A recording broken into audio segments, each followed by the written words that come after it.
Your host, Damian Pardo, and today we're going to be talking about transgender issues, trans rights, and Jessica Lam has joined us, who I think is probably one of the best educators on transgender issues. Thank you so much for saying that. I mean, I always say humanity is one of the most important qualities, and you have it all over the place. Thank you. I'm thrilled, first of all, that you're here with us today, but I also would like to start with your personal story, a little bit of it. Sure. Well, Jessica Lam, born and raised in Miami, Florida. Went to school, same school with you, Damien. So we were classmates back in the 1980s. Yes, the Anita Bryant the days, Anita right? Bryant years.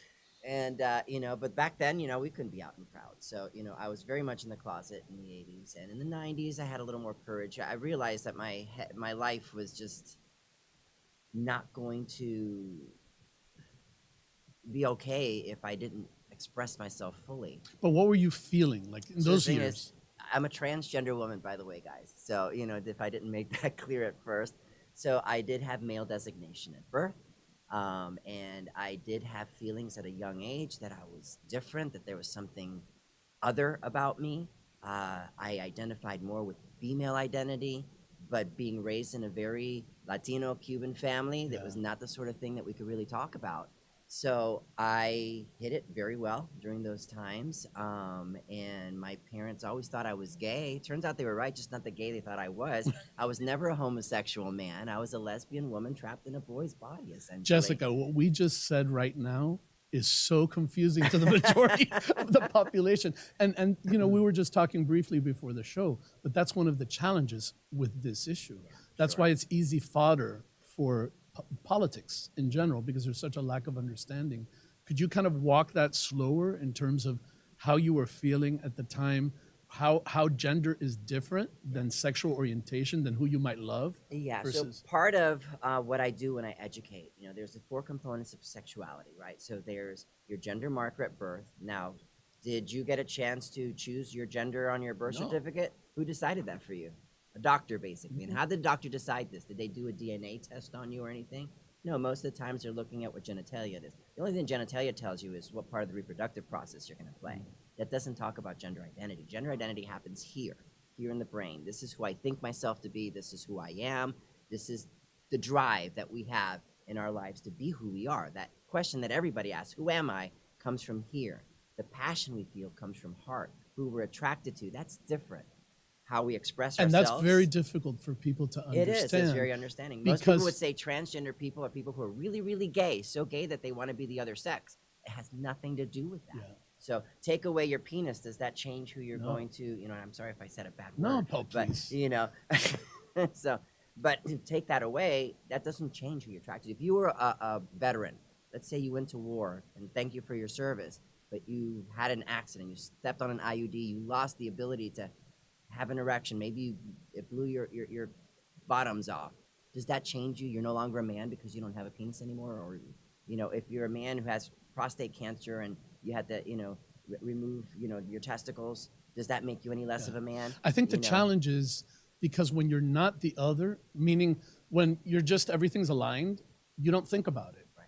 So the idea that you could have an expression of a gender that's different than your emotion or what's happening mentally is very foreign to the majority of people. The easiest way to explain that is that if tomorrow you woke up and what was in between your legs the night before is different.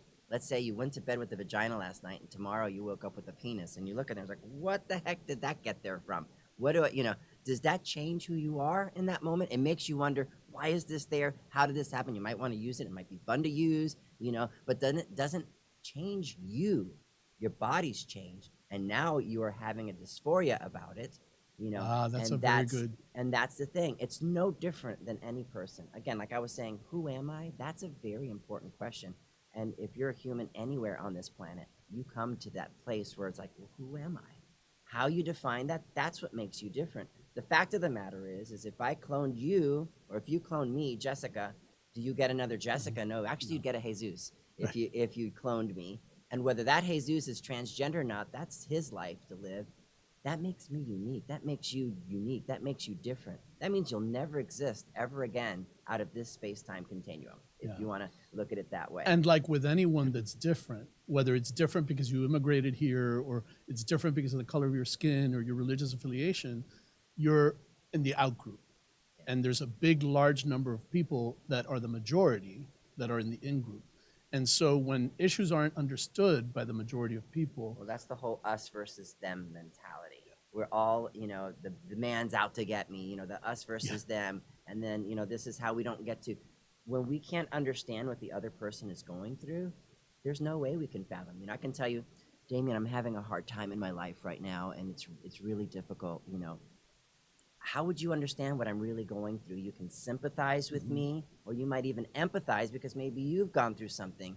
I think empathy is much greater than sympathy because it means I've kind of gone through something like that and I can understand that. I think anybody can reach that point where, I'm a parent, I've got a child, I care about my child, they have an issue they're struggling with. I love my child, I want to do the best I can for this child.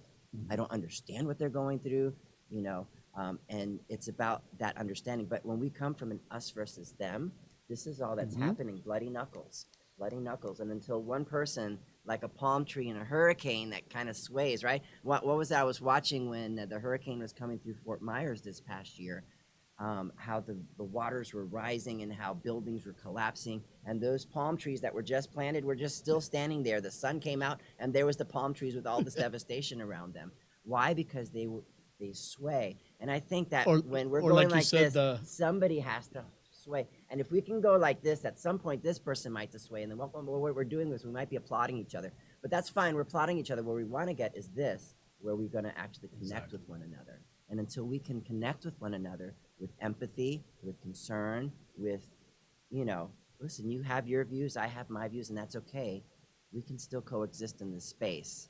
You believe in what you believe in, as long as what you believe in does no harm to yourself or to others, then who am I to say that that's wrong? Yeah. Unfortunately, that's not the way our political system works. It's so polarized right now. It's so sad. Correct. It's all based on polarization. It's also based on, the red team and the blue team, and rally your base and get more money, get more voters, get more people to do canvassing. And isn't it always all about money sometimes? Yeah, absolutely it is. But, my concern has always been for the transgender community, a community I've always held very close to my heart. And very marginalized, and even very, still today. very marginalized, and have been outspoken when the words weren't even commonplace within the LGBTQ community, when there was no T. Let's put it that way. And I feel like in many ways the trans community is being held out as the bait in a lot of this. We're the worm on the hook, essentially. So yes, we're the worm on the hook because that's the one that's getting bait, and we're the ones that are getting hurt. Yeah, so. and it's easy to understand why, because there's a whole lot of people who don't have any education around this issue. So it's easy to get them to go places mentally that an educated person around this, either because they had a family member or they spoke to someone or they were willing to listen to what was involved, they won't go down that road. But that's the majority of the population haven't had that experience. Yeah, there was a pastor lady I once knew who was very adamant against the transgender community. Did everything behind the pulpit, on the radio, on the TV, that it was blasphemy, that the demons, that we need to lay hands on them, and that everything negative that you are hearing about the trans community was coming out of this woman's mouth, essentially, until one day her son comes out and says, "Mom, I'm transgender and I want to be a woman." And mom her whole faith was shaken at this point. So what do? Do I, kick my son out of the house? Do I, rebuke him in Jesus' name? And, but I love my son. What am I going to do? So it happened to her. And now she's like, if God doesn't make mistakes, then why did he make my son feel this way? Why is my son feeling this way? I mean, I certainly didn't raise my son to be this way. I raised him in a devout Christian home with my values and blah, blah, blah. Yet he still has these feelings, and it caused her. And to me, she's a superhero because, she had no control over what her son's decisions were, but she chose to love her child. And I think God would do the same thing, right? I mean, God sent, if you want to go Christian belief, sent Jesus to, take our sins away or whatever. But she found it in her heart to love her child, and later came out and apologized for all the harm she'd done in the community. So until it really happens to you and you really can empathize and really feel that struggle, you won't know, you know. And in the end, she's like, well, if God doesn't make mistakes, then my son is not a mistake, and I'm gonna love my daughter, you know, in the best way I can now. And so, you know, I think that's incredible that when somebody can do something like It that. strikes me too that it's a lifelong relationship. You were just talking a little bit about your relationship with your mom before we Yeah. started the show, and how that frustration always continues to some degree. Yeah, it's underlying there in the conversation I was having with my mom earlier today. You know, one of the best gifts that 2020 gave me, and actually it was a gift that my father gave me, and that was home videos. My dad was one of these mans who, or men, I said mans, that was wrong English. One of these men who, typical Cuban man, very proud man, but he loved electronics, loved Star Trek, you know, and I'll he join would, him. you know, yes, and he would whip out the video camera. If there was a Thanksgiving or vacation, the camera would come out. So the unique thing is this is 1978, 79. I have videos of me before puberty, and I was able to kind of binge watch my life through 2020. Wow. Because I was digitizing the videotapes onto electronic media, and so as I was watching these videos, what I found really compelling was that I knew the struggle I was going through, and I could see in those videos just the darkness I was feeling, the cloud that was following me around. I'd see I was a teenager, and my body at this point was betraying me, and because of course I wanted to be developing as a girl and not as a boy. Yet I was not communicating this to my parents because I couldn't. This was not the society I was living in the 1980s,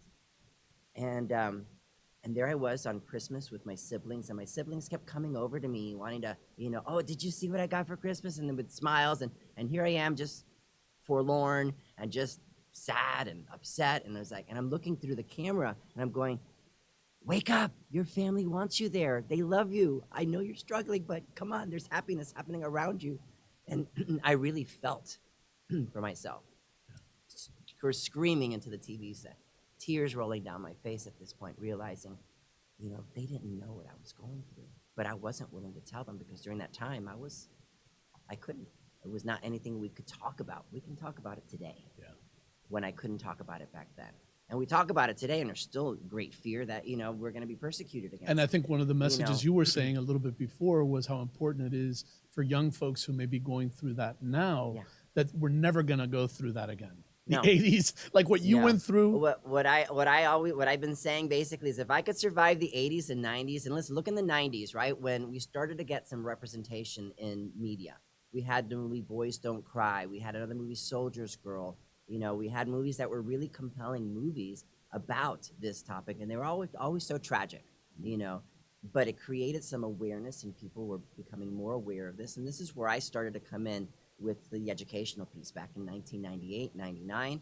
I started to, you know, go to That's why you're so University good of at it. Miami. I sit down in panels. I would share my story. My dear friend, Dr. Marilyn Volker, gave me an opportunity to be able to share those stories in classrooms. And from there, it just kind of took off. 2007, I was on a show with Larry King, and that was an amazing experience for me. And the thing that struck Larry King the most during our presentation, because up to that point in time in 2007, when I was invited to be on his program, all you'd really see were the horror stories, you know, the murders, the this, the other, and that they were complicated people, and just, you know. But he would talk to me, and he was like, you know, and what about your family? And my family are still in my life.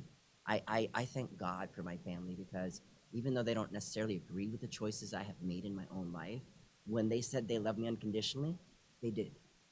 And so they saw me through that. Not that my family's going to fly pride flags in their house today, but they love me, and I'm still a part of their lives. And Larry King's producers were like, how's that possible? You know, I didn't have, so the story they wanted to share with me, because they brought my kids, and my kids were normal teenagers, you know, and I was raising them like any normal teenager would.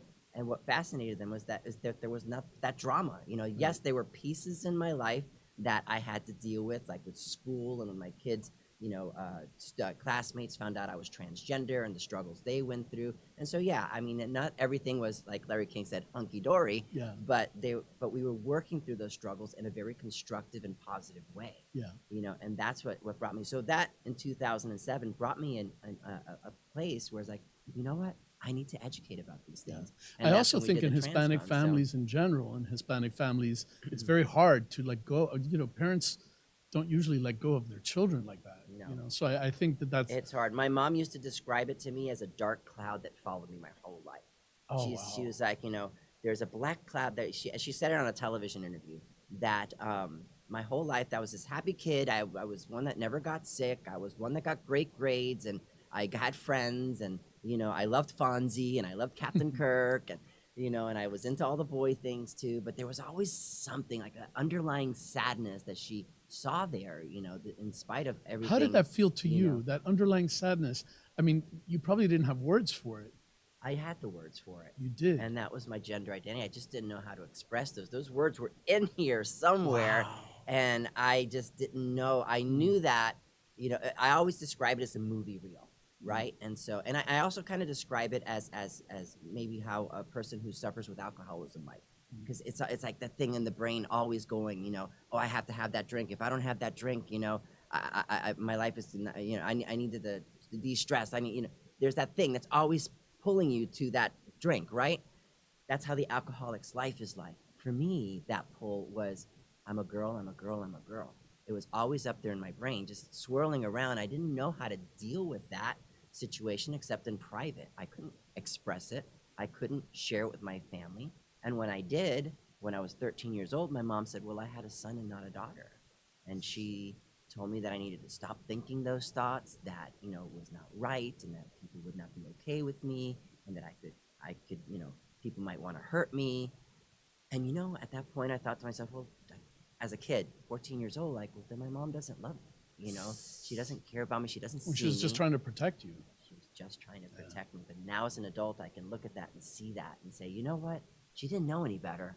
She was doing the best she could with the information she had in the moment. That's why today, parents of trans kids going, I want my kid alive, not dead. Because half of these kids will attempt suicide when they don't get the affirmation they need in their lives.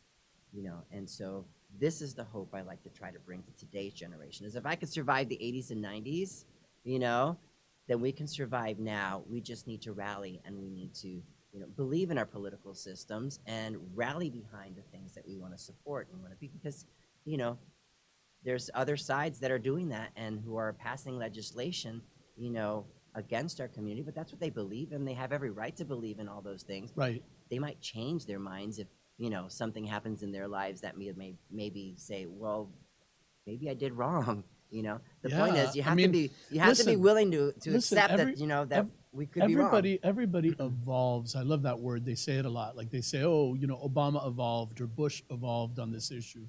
And that means that you're open to listening and taking in different perspectives. Those are my superheroes. The ones who are willing to actually listen and say, listen, I don't really relate with you with this, but I'm going to respect it. And I'm gonna affirm that with you. If I tell you my pronouns are she and hers, and you start to use that with me, thank you so much. You can use he pronouns with me all you want, make you look foolish, and I might be like, okay, fine. I know who I am. But for people who are just coming out of the gate with this and coming to terms with their own gender identity, that's a difficult thing to hear, because all humans on this world want people to love them. We want companionship. We want love.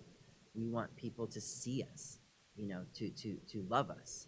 That's just basic human nature, We all want to be accepted in one shape, way, form, or another. So, why are we pushing these people away and putting them into a box and trying to criminalize them? When all they're trying to be is who they are. They're not hurting you or anybody else. Right. I want to pivot because I already know we're never going to have enough time to talk about everything that we want to talk about. But I want to pivot and talk a little bit about the Florida legislations that are currently in process and how, as a transgender person, you see them affecting the community.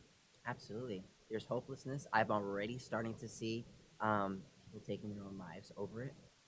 You have? Yes. I've had at least 3 trans people that used to go to my support groups when I was working as the program coordinator at Pride Lines, who have taken their own lives because of these things.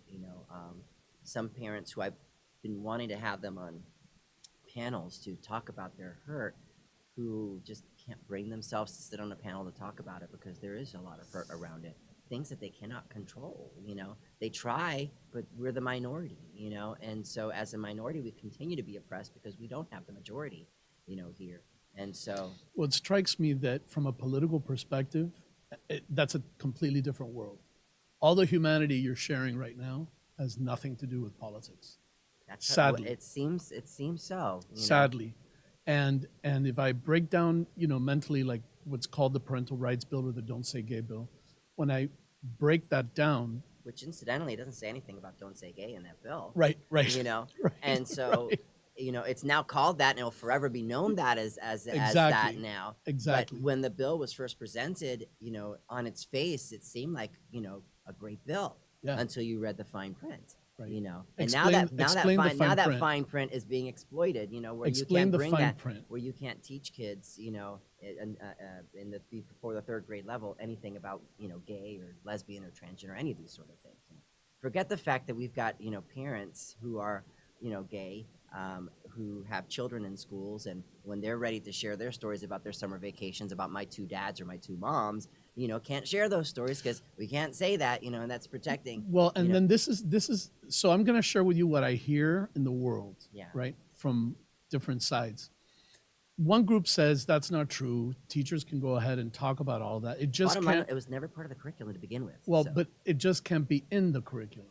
So teachers can still have the conversations. They can still, and the parental concern for, I guess, the parents that just don't know a lot about the bill Teachers is are I afraid don't. for their jobs. So why they make barely any money Yeah, I to know. begin with, and basically they're your children's babysitters. But you've put handcuffs on them, because I I've can often, lose I've my often job. said this should be the teachers' bill, protection bill, You know?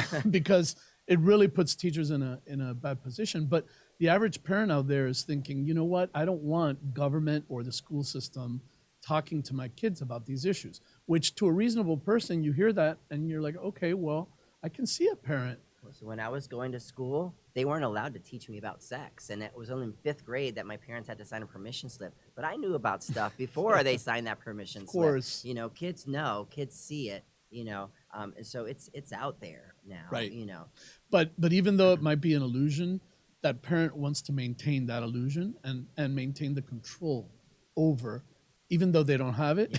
Well, that bill was a gateway to further legislation that is now being passed. So 3rd grade is being bumped up to seniors. Yeah. now. So we can't even, our GSAs, which was a lifeline to many of these kids in schools, because they might have been bullied. Explain what a GSA is. A gay GSA straight is alliance. a gay straight alliance in their schools. Something my kids didn't have, which Right. they might have appreciated. Now, my kids had something similar because there was a time where there was a kid in the school who found out that I was transgender because they did a Google search, and because I was already educating on this, there was a page out there talking about, and so they connected my last name Lam with the kids in the school, and all of a sudden my kids were being bullied in school and being targeted as being transgender and gay themselves. They're heteronormative young kids. I mean, they explored a little bit, but what kid doesn't? But the bottom line is, those, they didn't ask to be put in this pigeonhole. So I had my kid in the guidance counselor's office. I had a phone call from the guidance counselor at work saying your kid's having a panic attack because there's a kid's going to bully them thinking that he's transgender and blah, blah, blah. And I'm like, what do you need me to do? I can come in, I can educate, blah, blah. I was like ready to put on the armor and head in there and teach the students or the teachers or whoever needed to be educated around these topics. And the guidance counselor, well, we're going to leave it alone for now. It's just gossip. Let's make sure he calms down. But then I was proactive, and I was like, well, we need to have, and at the time we had, God bless their souls, trust counselors, which we don't have enough of anymore. A trust counselor in the school came to me, and I was like, listen, is there a safe space we can create for my children, in the school? Because they're only a year apart, so they were in the same school together. And like, yeah. So they started, and my son came up with this idea. It was a gay straight alliance, essentially. But it was a children of divorced parents group. And so Support group. his thought was like, who doesn't have divorced parents? So Smart. it was like code name GSA. Yeah. You know what I mean? So, and it was in this GSA that they started that the kid who was spreading the rumors came and came out as transgender herself. Wow. You know, it's like I was just trying to deflect to other people from bullying me, and I was targeting and asked for forgiveness and everything for my kids. And oh, I can tell you stories about what happened with this young person, because this person ended up in one of my support groups later on in life, and the amazing story that she had is a wonderful one, but a tragic one, but a one that ended, very well. But So yeah, so another thing I wanted to bring up was the bill that's out there now about hormone blockers and restricting those for minors. they make it all about surgeries, preventing these kids from having surgeries that are not having surgeries, Right. And really the hormone, we've been prescribing hormones to kids for a long time. Case in point, when I was, going through puberty, I was a late bloomer. Kids were getting taller, the boys were getting facial hair, and I was still looked like a little boy, in junior high. And so, unbeknownst to me, the pediatrician at that time, the protocols were to boost it with some testosterone. So I was getting shots in my leg at the pediatrician's office. I remember how, him doing it, and I was thinking they were booster shots of some sort. Later in life, I was like, holy mackerel, they were giving me testosterone to kind of kickstart my puberty somehow. So we've been giving hormones to kids since the 1980s, at least in my thing, but I know it's been happening. Really what these hormones are doing is allowing kids the opportunity to delay that puberty, okay, because we're looking at hormone blockers, and for them to make those choices. Again, there are some irreversible effects from taking these things, but the alternative is some of these kids developing complexes over time, identity issues, self-esteem issues, and they struggle through it. I can tell you without a shadow of a doubt that since the age of 4, I knew there was something different about me, that my body was different. To say that our brains are not wired a little different, there were studies in the 60s and 70s that showed in post-mortem brains of people who were gender variant at the time, their brains resembled closer to the gender they desired to be or they felt themselves to be, rather than what, so science is even showing us. And there's always that, nurture versus, nature sort of situation. There could be a combination of both that is happening here. There, DNA is so complex, and we're only starting to We don't know enough uncover it. about any of it. Yeah. That who's to say that something encoded in that DNA is there? Another case in point. My mother grew up with a father who wasn't her biological father. She didn't know this until she was an adult in life. We found her biological father in Cuba. We went to go visit him in Cuba and everything, and we were sitting there, and her biological father, was talking about, how his grandson was also transgender. And my mom looks at me, he's like, that's my dad. It has to be. How is that coincidence that, there's, and so that made us think that maybe there's something in that DNA. Now at this point, this grandson, I think, is a drag queen, and he didn't desire to go through any gender reassignment surgeries or gender affirmation surgeries, like we like to say now. But it's really interesting that DNA is so complex. So who's to say that maybe this is God made me this way? Maybe that's what happened. God made me this way. So when you for a think reason. about public policy, it always blows my mind that we can't find a middle ground where, there could be more control around the issue, but in a supportive way that helps people thrive. Right. And Listen, this bill isn't meant for that. Yeah, I'm all for providing those guidelines, right? You can't let your kids have free reign. You can't tell your kids it's okay to jump on the bed, because if they jump on the bed, they're gonna fall on the nightstand and break their head. Right. 5 little monkeys jumping on the bed. What happens? The doctor tells them to stop jumping on the bed. But yeah, that's the thing, is that you provide those guidelines, but you don't stop it. You don't, at this point, I know doctors who have been working with gender diverse kids, and the terminology we use today now is called gender diverse. When we're talking about kids, we're using gender expansive or gender expansiveness. But these gender diverse kids, and because of the laws that have been recently passed in the state of Florida, can no longer practice with these children, putting these kids in a very harmful situation. Some of these parents are leaving the state of Florida to go into another state to get the medical health care that they need, that their child deserves to have. And again, we're not looking to give them surgeries. That's for them to decide later in life. What we're trying to do is buy them time and to give them good mental health to get through this. So I want to share another perspective that I've often heard, which is, you know, I don't know what I would have been if I had been told about these options at an early age. So I want you to comment on this. Well, when I was younger, I was effeminate. I liked this and this and this, and I liked not being forced into anything or talked about anything, so that I could find my own road to whatever I was going to be as an adult. And so, what would you add to those kind of perspectives when people say, "I would rather not have those conversations for my children or their friends, so that they can just figure out their road as they evolve"? The bottom line is, though, is that when a kid wants to learn something, if they don't learn it from you, they're going to learn it from somewhere else. You know, when you think about sex education and the fight that we had in the 70s to try to bring it into the school curriculums, you know, not at the toddler age, you know, not at What age grammar does it school start? age, What age does it start? when puberty starts, essentially. But you So know, fifth grade, this or? fifth grade gender identity, however, that starts at a young age. That starts about 3 or 4. At the age of 3 or 4, you already have a sense of your gender. You realize your body is different than somebody else. You start to have feelings about your gender at that point. You still don't know who you're attracted to at this point. Some kids might have an inkling, you know, around 7 or 8, oh, I like boys or I like girls. Most of the times they're picking up from social cues. Other times it's just, I feel different and I don't like this and I see this on there and I don't really identify it. So I do, you know, sometimes it's that inkling and a lot of times that's coming from social cues. But that sense of gender identity, that is core. That is something that starts to develop at a very, very young age. And so you have kids, when they are suffering with gender dysphoria, will tell you, I am a boy. Or they can tell you, I'm not a boy. Most of the time, they're going to tell you what they're not first, you know, before they can tell you what they are. You know, and so that is the important thing to think about in the development of kids. Where you start to really find sexual attraction is right around that puberty time, because right before then everybody's got cooties, you know. And so, you know, that happens around 5th, 6th grade. That's when puberty starts to kick in, and that's when, like, oh, all of a sudden this looks different to me, you know. And that's just human nature developing, you know, the way it is. Again, probably encoded in your DNA somewhere, you know. And Jessica, what do you think right now that we're so polarized and these conversations are coming up pretty ugly on both sides, and apparently this is a hot topic that's going to go national because it works. You know, it basically brings in money, it creates, you know, all this at the expense of trans people, but it works.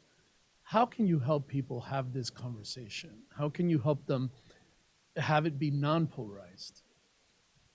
Like I had mentioned earlier, until you can empathize with the other person, you know, it brings up a situation that happened to me when I was educating at St. Thomas University in front of some seminary students, and I had one student come approach me after the class and said to me, Jessica, you seem to be like a lovely person. You had such I see that you had so much struggle when you were growing up, and you have family that loves you now. That's great, but you know that you're going to hell for being who you are right now. You need to find Jesus to take that away. And I'm sitting there thinking to myself, you know, I think God loves me who I am, you know, and any person would want to defend themselves at that point and say, you know, no, I'm not going to hell, Sure. you know. But in that moment, I realized, you know something? Thank you. I appreciate you letting me know that I'm going to hell, because very likely that's where I'm going. You know, I know this is what you believe in, you know, but that's my problem with God. Let me deal with God. Right now, you and I are here, you know, let's just try to get along with one another. You have your relationship with God, I'll have mine, and we can just coexist in this moment, you know. Because the bottom line is, though, is there was no way I was going to convince her otherwise. She has her beliefs. God grant me the serenity to accept the things I cannot change. I cannot change her, you know, and the wisdom to know the difference, right? So, and to know that I have a point of view and she has a point of view, until she can see my point of view, and she'll never see my point of view because she's not me, you know, until something happens in her life where she can empathize with what I'm going through, then we're going to continue to hit. So I decided to be the one to sway in that moment and say, you know, thank you for letting me know, because you know what? Yeah, It you took did a lot that. of courage from her in that moment in time. I recognized the fact that it took courage from her to come up to me and say that to me, you know, that I was going to hell. The audacity that she had, the courage to say that to me, took courage. It did. And I acknowledged that. And she was coming from a good place in her own heart, you know. And so I need to understand that as well. Because if I want understanding, I need to find understanding. And where does that happen? Going back to that serenity prayer, is I can't control what's going on around here, but I can control how I govern myself and how I decide to react or respond to something. So if I want that from someone, I have to be willing to give that to someone. It's beautiful because you were honoring the intentions, not necessarily the words, Correct. which is very, very hard to do. Correct. And I think our biggest enemy here is fear. Yeah. When people don't know, when they haven't had these experiences, they haven't even been given an opportunity to empathize, all they have is fear. Yeah. And that's what creates violence and attacks and judgments and all the rest of that stuff. Yeah. Everybody's going through something, and everybody feels that they're right or wrong, or but you have the right to feel that way. That's what human rights are all about. So your skin is different color than mine. That doesn't mean that you can't bleed like I do. Right. It's a matter of just coexisting with one another, and respecting one another's. Like I said from the very beginning, as long as you do no harm to yourself or others. Some may argue that me having gender affirmation surgery is harming myself. That's an argument we can have. Bottom line is, though, is that I needed that just like a woman who needs breast implants because she's unhappy with her own breasts and her self-esteem is struggling because of it. And she gets the breast implants and her self-esteem is through the roof. Yeah. And that's what happens to many of us. I know that if you took my DNA and created another me, it wouldn't be Jessica anymore, right?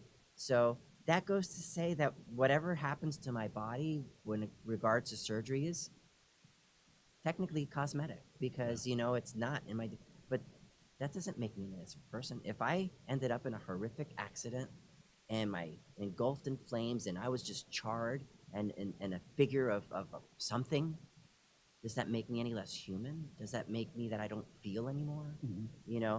Am I something other? Am I something else? No, I'm still me. I've got things that I'm struggling with now that I need your support with. Yeah.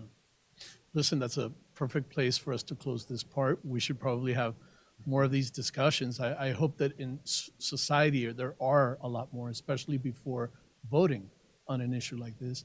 Are there any resources people can turn to that you can point them to? Well, there's lots of resources available. I don't want to polarize. So, Okay. I will let you do that research, but I want you to be vigilant in finding those resources. I certainly know where I go to, and if you want to find out where I go to specifically, you could reach out to me, Okay. and all that. But Through the show, we'll make sure that they get to you. absolutely. So, just be informed, and make sure you looked at both sides of the story. So I don't only watch CNN. I'll turn on Fox too, and I'll watch Fox for a little while, and then I'll watch CNN, and then maybe I won't watch either, and I'll watch ABC News, or I'll watch, but I try to find those different perspectives because you have your perspective on how things went down. I have my perspective the way things down. Usually it's what happens somewhere in the middle. Yeah.